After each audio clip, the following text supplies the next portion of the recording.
اعوذ باللہ من الشیطان الرجیم بسم اللہ الرحمن الرحیم۔ آج سورہ بقرہ کی آیت نمبر 76 کا ترجمہ و تفسیر بیان کیا جائے گا۔ شروع کرتا ہوں اللہ کے نام سے جو بڑا مہربان نہایت رحم کرنے والا ہے۔ وَإِذَا لَقُوا الَّذِينَ آمَنُوا قَالُوا آمَنَّا وَإِذَا خَلَا بَعْضُهُمْ إِلَى بَعْضٍ قَالُوا أَتُحَدِّثُونَهُم بِمَا فَتَحَ اللَّهُ عَلَيْكُمْ لِيُحَاجُّوكُم بِهِ عند ربکم افلا تعقلون۔ اور یہ لوگ جب مومنوں سے ملتے ہیں تو کہتے ہیں ہم ایمان لے آئے ہیں، اور جب آپس میں ایک دوسرے سے ملتے ہیں تو کہتے ہیں جو بات خدا نے تم پر ظاہر فرمائی ہے وہ تم ان کو اس لیے بتا دیتے ہو کہ قیامت کے دن اسی کے حوالے سے تمہارے پروردگار کے سامنے تم کو الزام دیں۔ کیا تم سمجھتے نہیں؟ اولا یعلمون ان اللہ یعلم ما یسرون وما یعلنون۔ کیا یہ لوگ یہ نہیں جانتے کہ جو کچھ یہ چھپاتے اور جو کچھ ظاہر کرتے ہیں خدا کو سب معلوم ہے۔ یہ بعض یہودیوں کے منافقانہ کردار کے نقاب کشائی کی جا رہی ہے۔ محمد بن اسحاق نے اکرمہ یا سعید بن جبیر کی روایت سے حضرت عباس رضی اللہ تعالیٰ عنہ سے بیان کیا ہے، جب ایمان والوں سے ملتے ہیں تو کہتے ہیں کہ ہم اس بات پر ایمان رکھتے ہیں کہ تمہارے ساتھی اللہ کے رسول ہیں، اور جب تنہا ملتے ہیں ایک دوسرے سے تو کہتے ہیں عربوں سے اس بارے میں نہ کرنا کہ تم سے پہلے محمد صلی اللہ علیہ وسلم کے وسیلے سے کافروں پر فتح مانگتے تھے، کیونکہ وہ تو انہی میں سے ہیں۔ تو اللہ نے یہ آیت کریمہ عطا فرمائی۔ اللہ تعالیٰ فرماتا ہے کہ تم بتلاؤ یا نہ بتلاؤ، اللہ کو ہر بات کا علم ہے، اور وہ ان باتوں کو تمہارے بتلائے بغیر بھی مسلمانوں پر ظاہر فرما سکتا ہے۔ وَإِذَا لَقُوا الَّذِينَ آمَنُوا قَالُوا آمَنَّا وَإِذَا خَلَا بَعْضُهُمْ إِلَى بَعْضٍ قَالُوا أَتُحَدِّثُونَهُم بِمَا فَتَحَ اللَّهُ عَلَيْكُمْ لِيُحَاجُّوكُم بِهِ عِندَ رَبِّكُمْ أَفَلَا تَعْقِلُونَ۔ یعنی تم اقرار کرتے ہو کہ وہ نبی ہیں، حالانکہ تمہیں یہ بھی علم ہے کہ اس کے بارے میں ہی روز میثاق تم سے عہد لیا گیا تھا کہ اس کی اتباع کرو گے۔ خبردار کہیں انہیں آگاہ نہ کر دو کہ یہ وہی نبی ہیں جس کا انتظار کر رہے تھے۔ سرے سے انکار کر دو اور ان کی نبوت کو تسلیم نہ کرو۔ وَمِنْهُمْ أُمِّيُّونَ لَا يَعْلَمُونَ الْكِتَابَ إِلَّا أَمَانِيَّ وَإِنْهُمْ إِلَّا يَظُنُّونَ۔ اور بعض ان میں ان پڑھ ہیں کہ اپنے باطل خیالات کے سوا خدا کی کتاب سے واقف ہی نہیں، اور وہ صرف ظن سے کام لیتے ہیں۔ فَوَيْلٌ لِّلَّذِينَ يَكْتُمُونَ الْكِتَابَ بِأَيْدِيهِمْ ثُمَّ يَقُولُونَ هَٰذَا مِنْ عِندِ اللَّهِ لِيَشْتَرُوا بِهِ ثَمَنًا قَلِيلًا فَوَيْلٌ لَّهُم مِّمَّا كَتَبَتْ أَيْدِيهِمْ وَوَيْلٌ لَّهُم مِّمَّا يَكْسِبُونَ۔ تو ان لوگوں پر افسوس ہے جو اپنے ہاتھ سے تو کتاب لکھتے ہیں اور کہتے ہیں کہ یہ اللہ کے پاس سے آئی ہے، تاکہ اس کے عوض تھوڑی سی قیمت یعنی دنیاوی منفعت حاصل کریں۔ ان پر افسوس ہے اس لیے کہ بے اصل باتیں اپنے ہاتھ سے لکھتے ہیں، اور پھر ان پر افسوس ہے اس لیے کہ ایسے کام کرتے ہیں۔ امی کے معنی وہ شخص جو اچھی طرح لکھنا نہ جانتا ہو، امیون اس کی جمع ہے۔ حضرت صلی اللہ علیہ وسلم کی صفتوں میں ایک صفت امی بھی آئی ہے، اس لیے کہ آپ بھی لکھنا نہیں جانتے تھے۔ قرآن کہتا ہے وَمَا كُنْتَ تَتْلُو مِنْ قَبْلِهِ مِنْ كِتَابٍ وَلَا تَخُطُّهُ بِيَمِينِكَ إِذًا لَّارْتَابَ الْمُبْطِلُونَ۔ یعنی تو اے نبی اس سے پہلے نہ تو پڑھ سکتا نہ لکھ سکتا تھا، اگر ایسا ہوتا تو شاید ان باطل پرستوں کے شبہ کی گنجائش ہو جاتی۔ حضرت صلی اللہ علیہ وسلم فرماتے ہیں ہم امی اور ان پڑھ لوگ ہیں، نہ لکھنا جانے نہ حساب مہینہ کبھی اتنا ہوتا اور کبھی اتنا بھی۔ پہلی بار تو آپ نے دونوں ہاتھوں کی کل انگلیاں 3 بار نیچے کی طرف جھکائیں، یعنی 30 دن کا 2 بار، اور تیسری مرتبہ میں انگوٹھے کا حلقہ بنا لیا، یعنی 29 دن کا مطلب یہ ہے کہ ہماری عبادتیں اور ان کے وقت حساب کتاب پر موقوف نہیں۔ قرآن کریم نے اور جگہ فرمایا اللہ تعالیٰ نے ان پڑھوں میں ایک رسول انہی میں سے بھیجا۔ امام ابن جریر فرماتے ہیں کہ اس لفظ میں بے پڑھے آدمی کو ماں کی طرف منسوب کیا گیا۔ حضرت عبداللہ بن عباس سے ایک روایت ہے کہ یہاں پر امی نہیں کہا گیا، جنہوں نے نہ تو کسی رسول کی تصدیق کی تھی نہ کسی کتاب کو مانا، اور اپنی لکھی ہوئی کتاب کو اوروں سے کتاب اللہ کی طرح منوانا چاہتے تھے۔ لیکن اول تو یہ قول محاورات عرب کے خلاف ہے، دوسرے اس قول کی سند ٹھیک نہیں۔ حضرت ابن عباس سے مروی ہے کذب، آرزو، جھوٹ کے معنی میں بھی کیے گئے ہیں، تلاوت اور ظاہری الفاظ کے معنی بھی مروی ہیں۔ جسے قرآن مجید میں اور جگہ آیت الا اذا تمنا یعنی تلاوت کے معنی صاف ہیں، شعراء کے شعروں میں بھی یہ لفظ تلاوت کے معنی میں ہے، اور وہ صرف گمان ہی پر ہے، یعنی حقیقت کو نہیں جانتے اور اس پر ناحق کا گمان کرتے ہیں اور اوٹ پٹانگ باتیں بناتے ہیں۔ پھر یہودیوں کی ایک دوسری قسم کا بیان ہو رہا ہے جو پڑھے لکھے لوگ تھے اور گمراہی کی طرف دوسروں کو بلاتے تھے اور اللہ پر جھوٹ باندھتے تھے اور مریدوں کا مال ہڑپ کرتے تھے۔ ویل کے معنی ہلاکت اور بربادی کے ہیں، اور جہنم کے گڑھے کا نام بھی ہے، جس کی آگ اتنی تیز ہے کہ اگر اس میں پہاڑ ڈالے جائیں تو دھول ہو جائیں۔ ابن ابی حاتم کی ایک حدیث میں ہے کہ رسول صلی اللہ علیہ وسلم نے فرمایا، جہنم کی ایک وادی کا نام ویل ہے، جس میں کافر ڈالے جائیں گے، 40 سال کے بعد تلے میں پہنچیں گے، اتنی گہرائی ہے، لیکن سند کے اعتبار سے یہ حدیث غریب بھی ہے، منکر بھی ہے اور ضعیف بھی ہے۔ اور ایک غریب حدیث میں ہے کہ جہنم کے ایک پہاڑ کا نام ویل ہے۔ یہودیوں نے تورات کی تحریف کر دی، اس میں کمی یا زیادتی کی، حضرت صلی اللہ علیہ وسلم کا نام نکال ڈالا، اس لیے اللہ کا غضب ان پر نازل ہوا اور تورات اٹھا لی گئی، اور اللہ تعالیٰ نے فرما دیا کہ ان کے ہاتھوں کے لکھے اور ان کی کمائی برباد اور ہلاک ہو۔ ویل کے معنی سخت عذاب، برائی، ہلاکت، افسوس، درد، دکھ، رنج و ملال وغیرہ آتے ہیں۔ ویل، ویحن، ویش، ویک، ویب سب ایک ہی معنی میں ہیں۔ گو بعض نے ان الفاظ کی جدا جدا معنی بھی کیے ہیں۔ لفظ ویل نکرہ ہے اور نکرہ مبتدا نہیں بن سکتا، لیکن چونکہ یہ معنی میں بد دعا کے ہے اس لیے اسے مبتدا بنا دیا گیا ہے۔ بعض لوگوں نے اسے نصب دینا بھی جائز سمجھا ہے، لیکن ویلا کی قرأت نہیں۔ یہاں یہودیوں کے علماء کی بھی مذمت ہو رہی ہے کہ وہ اپنی باتوں کو اللہ کا کلام کہتے تھے اور اپنے والوں کو خوش کر کے دنیا کماتے تھے۔ حضرت عبداللہ بن عباس رضی اللہ تعالیٰ عنہ فرماتے ہیں کہ تم اہل کتاب سے کچھ بھی کیوں پوچھتے ہو؟ اللہ تعالیٰ کی تازہ کتاب تمہارے ہاتھوں میں ہے۔ اہل کتاب نے تو کتاب اللہ میں تحریف کی، اپنی ہاتھ کی لکھی ہوئی باتوں کو اللہ عز و جل کی طرف منسوب کر دیا، اس کی تشہیر کی، پھر تمہیں اپنی محفوظ کتاب کو چھوڑ کر ان کی تبدیل کردہ کتاب کی کیا ضرورت؟ افسوس کہ وہ تم سے نہ پوچھیں اور تم ان سے دریافت کرتے پھرو۔ تھوڑے مول سے مراد ساری دنیا مل جائے تو بھی آخرت کے مقابلے میں کمتر ہے اور جنت کے مقابلے میں بے حد حقیر چیز ہے۔ پھر فرمایا کہ ان کے اس فعل کی وجہ سے کہ وہ اپنی باتوں کو اللہ رب العزت کی باتوں کی طرح لوگوں سے منواتے ہیں اور اس پر دنیا کماتے ہیں، ہلاکت اور بربادی ہے۔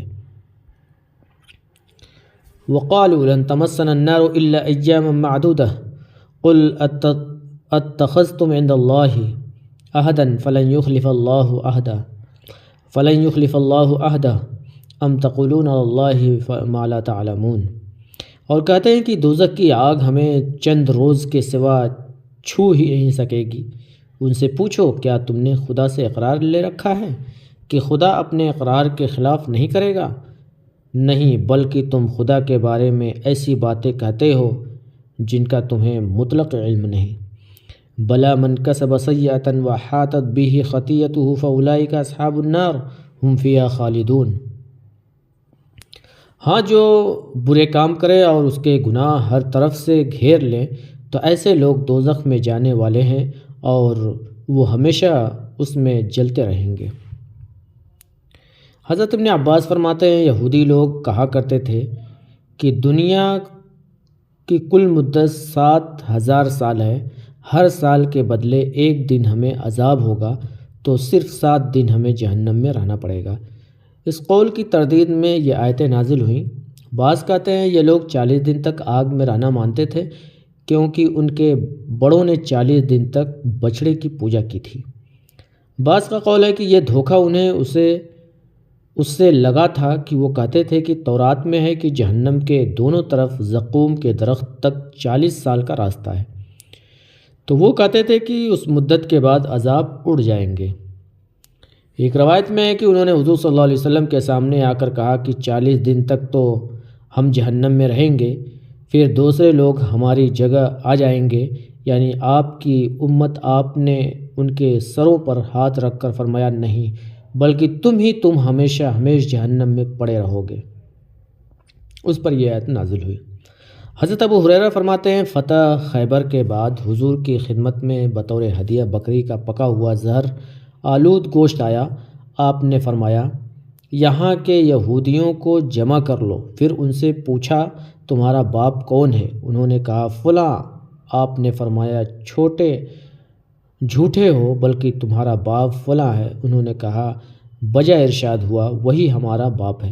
آپ نے فرمایا، دیکھو اب میں کچھ اور پوچھتا ہوں، سچ سچ بتانا۔ انہوں نے کہا، اے ابو القاسم صلی اللہ علیہ وسلم، اگر جھوٹ کہیں گے تو آپ کے سامنے نہ چل سکے گا، ہم تو آزما چکے۔ آپ نے فرمایا، بتاؤ جہنمی کون لوگ ہیں؟ انہوں نے کہا، کچھ دن تو ہم ہیں، پھر آپ کی امت۔ آپ نے فرمایا، غلو ہرگز نہیں۔ پھر فرمایا، اچھا بتلاؤ، اس گوشت میں تم نے زہر ملایا ہے؟ انہوں نے کہا، ہاں۔ اگر آپ سچے ہیں تو یہ زہر آپ کو ہرگز ضرر نہ دے گا، اور اگر جھوٹے ہیں تو ہم آپ سے نجات حاصل کر لیں گے۔ مطلب یہ ہے کہ جس کے اعمال سراسر بد ہیں، جو نیکیوں سے خالی ہے، وہ جہنمی ہے، اور جو شخص رسول اللہ صلی اللہ علیہ وسلم پر ایمان لائے اور سنت کے مطابق عمل کرے، وہ جنتی ہے۔ لیس بامانیکم ولا امانیج اہل الکتاب، یعنی نہ تو تمہارے منصوبے چل سکیں گے اور نہ اہل کتاب کے ہر برائی کرنے والے کو اپنی برائی کا بدلہ دیا جائے گا، اور ہر بھلائی کرنے والا ثواب پائے گا، اپنی نیکوکاری کا اجر پائے گا، مگر برے کا کوئی مددگار نہ ہوگا۔ کسی مرد کا، عورت کا، بھلے آدمی کا کوئی عمل برباد نہ ہوگا۔ حضرت ابن عباس فرماتے ہیں، یہاں برائی سے مطلب کفر ہے۔ اور ایک روایت میں ہے کہ مراد شرک ہے۔ ابو وائل، ابو العالیہ، مجاہد، اکرمہ، حسن، قتادہ، ربیع بن انس وغیرہ سے یہی مروی ہے۔ صدی کہتے ہیں مراد کبیرہ گناہ ہے جو تہ بتہ ہو کر دل کو گندہ کر دے۔ حضرت ابو ہریرہ وغیرہ فرماتے ہیں مراد شرک ہے جس کے دل پر بھی قابض ہو جائے۔ ربیع بن خثیم کا قول ہے، جو گناہوں پر ہی مرے اور توبہ نصیب نہ ہو۔ مسند احمد میں حدیث ہے، رسول صلی اللہ علیہ وسلم فرماتے ہیں، گناہوں کو حقیر نہ سمجھا کرو، وہ جمع ہو کر انسان کی ہلاکت کا سبب بن جاتے ہیں۔ دیکھتے نہیں ہو کہ اگر کئی آدمی ایک لکڑی لے کر آئیں تو انبار لگ جاتا ہے، پھر اگر اس میں آگ لگائی جائے تو بڑی بڑی چیزوں کو جلا کر خاکستر کر دیتا ہے۔ پھر ایمانداروں کا حال بیان فرمایا کہ جو تم ایسے عمل نہیں کرتے بلکہ تمہارے کفر کے مقابلے میں ان کا ایمان پختہ ہے، تمہاری بدعمالیوں کے مقابلے میں ان کی پاکیزہ اعمال مستحکم ہیں، انہیں ابدی راحتیں اور ہمیشہ کی مسکن جنتیں ملیں گی، اور اللہ کے عذاب و ثواب دونوں لازوال ہیں۔ والذین آمنوا وعملوا الصالحات اولئک اصحاب الجنہ ھم فیہا خالدون، اور جو ایمان لائے اور نیک کام کریں وہ جنت کے مالک ہوں گے اور ہمیشہ اس میں عیش کرتے رہیں گے۔ وَإِذْ أَخَذْنَا مِيثَاقَ بَنِي إِسْرَائِيلَ لَا تَعْبُدُونَ إِلَّا اللَّهَ وَبِالْوَالِدَيْنِ إِحْسَانًا وَذِي الْقُرْبَى وَالْيَتَامَى وَالْمَسَاكِينِ وَقُولُوا لِلنَّاسِ حُسْنًا وَأَقِيمُوا الصَّلَاةَ وَآتُوا الزَّكَاةَ ثُمَّ تَوَلَّيْتُمْ إِلَّا قَلِيلًا مِّنكُمْ وَأَنْتُمْ مُعْرِضُونَ۔ اور جب ہم نے بنی اسرائیل سے عہد لیا کہ خدا کے سوا کسی کی عبادت نہ کرنا، اور ماں باپ اور رشتہ داروں اور یتیموں اور محتاجوں کے ساتھ بھلائی کرتے رہنا، اور لوگوں سے اچھی باتیں کرنا، اور نماز پڑھتے اور زکوٰۃ دیتے رہنا، تو چند شخصوں کے سوا تم سب اس عہد سے منہ پھیر کر بیٹھے۔ بنی اسرائیل کو جو حکم احکام دیے گئے اور ان سے جن چیزوں پر عہد لیا گیا ان کا ذکر ہو رہا ہے، ان کی عہد شکنی کا ذکر ہو رہا ہے۔ انہیں حکم دیا گیا تھا کہ وہ توحید کو تسلیم کریں، اللہ تعالیٰ کے سوا کسی دوسرے کی عبادت نہ کریں۔ یہ حکم نہ صرف بنو اسرائیل کو ہی دیا گیا بلکہ تمام مخلوق کو دیا گیا ہے۔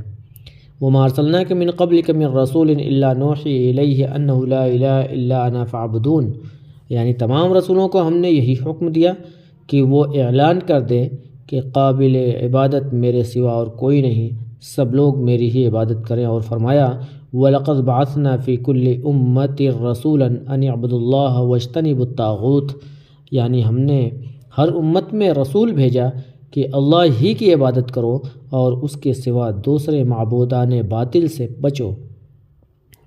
سب سے بڑا حق اللہ تعالیٰ ہی کا ہے، اس کے تمام حقوق میں بڑا حق یہی ہے کہ اس کی عبادت کی جائے اور دوسرے کسی کی عبادت نہ کی جائے۔ اب حقوق اللہ کے بعد حقوق العباد کا بیان ہو رہا ہے۔ بندوں کے حقوق میں ماں باپ کا حق سب سے بڑا ہے، اسی لیے پہلے ان کا حق بیان کیا گیا۔ ارشاد ہے ان اشکر لی ولوالدیک، میرا شکر کرو اور اپنے ماں باپ کا بھی احسان مانو۔ اور جگہ فرمایا وَقَضَىٰ رَبُّكَ أَلَّا تیرے رب کا فیصلہ ہے کہ اس کے سوا دوسرے کی عبادت نہ کرو اور ماں باپ کے ساتھ احسان اور سلوک کرتے رہو۔ بخاری و مسلم میں ہے کہ حضرت عبداللہ بن مسعود رضی اللہ تعالیٰ عنہ نے پوچھا یا رسول اللہ کون سا عمل سب سے افضل ہے؟ آپ نے فرمایا نماز کو وقت پر ادا کرنا۔ پوچھا اس کے بعد فرمایا ماں باپ کے ساتھ سلوک و احسان کرنا۔ پوچھا پھر کون سا؟ پھر اللہ کی راہ میں جہاد کرنا۔ ایک اور صحیح حدیث میں ہے کسی نے پوچھا حضور میں کس کے ساتھ اچھا سلوک اور بھلائی کروں؟ آپ نے فرمایا اپنی ماں کے ساتھ۔ پوچھا پھر کس کے ساتھ؟ فرمایا اپنی ماں کے ساتھ۔ پھر پوچھا کس کے ساتھ؟ فرمایا اپنے باپ کے ساتھ اور قریب والے کے ساتھ، پھر اور قریب والے کے ساتھ۔ آیت میں لا تعبدون فرمایا اس لیے کہ اس میں بنسبت لا تعبدو کے مبالغہ زیادہ ہے، طلب یہ خبر معنی میں ہے۔ بعض لوگوں نے اللہ تعبدو بھی پڑھا ہے۔ عبیہ اور ابن مسعود سے یہ بھی مروی ہے کہ وہ لا تعبدو پڑھتے تھے۔ یتیم ان چھوٹے بچوں کو کہتے ہیں جن کا سرپرست آپ نہ ہو۔ مسکین ان لوگوں کو کہا جاتا ہے جو اپنی اور اپنے بال بچوں کی پرورش اور دیگر ضروریات پوری طرح مہیا نہ کر سکتے ہوں۔ اس کے مزید تشریح انشاءاللہ العظیم سورہ نساء کے اس معنی کے آیات میں آئے گی۔ پھر فرمایا لوگوں کو اچھی باتیں کہا کرو، یعنی ان کے ساتھ نرم کلامی اور کشادہ پیشانی کے ساتھ پیش آیا کرو، بھلی باتوں کا حکم اور برائی سے روکا کرو۔ حضرت حسن فرماتے ہیں بھلائی کا حکم دو، برائی سے روکو، بردباری، درگزر اور خطاؤں کے معافی کو اپنا شعار بنا لو، یہی اچھا خلق ہے جسے اختیار کرنا چاہیے۔ رسول اللہ صلی اللہ علیہ وسلم فرماتے ہیں اچھی چیز کو حقیر نہ سمجھو، اگر اور کچھ نہ ہو سکے تو اپنے بھائیوں سے ہنستے ہوئے چہرے سے ملاقات تو کر لیا کرو۔ بس قرآن نے پہلے اپنی عبادت کا حکم دیا، پھر لوگوں کے ساتھ بھلائی کرنے، پھر اچھی باتیں کہنے کا، پھر بعض اہم چیزوں کا ذکر بھی کر دیا، نماز پڑھو، زکوٰۃ دو، پھر خبر دی کہ ان لوگوں نے حد شکنی کی اور عموماً نافرمان بن گئے مگر تھوڑے سے پابند عہد رہے، اس امت کو بھی یہی حکم دیا گیا وَاعْبُدُوا اللَّهَ وَلَا تُشْرِكُوا بِهِ شَيْئًا وَبِالْوَالِدَيْنِ إِحْسَانًا، اللہ کی عبادت کرو، اس کے ساتھ کسی کو شریک نہ کرو، ماں باپ کے ساتھ، رشتہ داروں کے ساتھ، یتیموں اور مسکینوں کے ساتھ، قرابت دار پڑوسیوں کے ساتھ، اجنبی پڑوسیوں کے ساتھ، ہم مشرب مسلک کے ساتھ، مسافروں کے ساتھ، لونڈی غلاموں کے ساتھ سلوک، احسان اور بھلائی کیا کرو۔ یاد رکھو تکبر اور فخر کرنے والوں کو اللہ پسند نہیں کرتا۔ الحمدللہ کہ یہ امت بنسبت اور امتوں کے ان فرمانوں کے ماننے میں اور ان پر عمل پیرا ہونے میں زیادہ مضبوط ثابت ہوئی۔ اسد بن وداع سے مروی ہے کہ وہ یہودیوں اور نصرانیوں کو سلام کیا کرتے تھے اور یہ دلیل دیتے تھے کہ فرمان باری تعالیٰ وَقُولُوا لِلنَّاسِ حُسْنًا وَأَقِیمُوا الصَّلَاةَ وَآتُوا الزَّکَاةَ، لیکن یہ اثر غریب ہے اور حدیث کے خلاف ہے۔ حدیث میں صاف موجود ہے کہ یہود و نصارہ کو ابتداءً سلام علیکہ نہ کیا کرو۔ واللہ اعلم بالصواب۔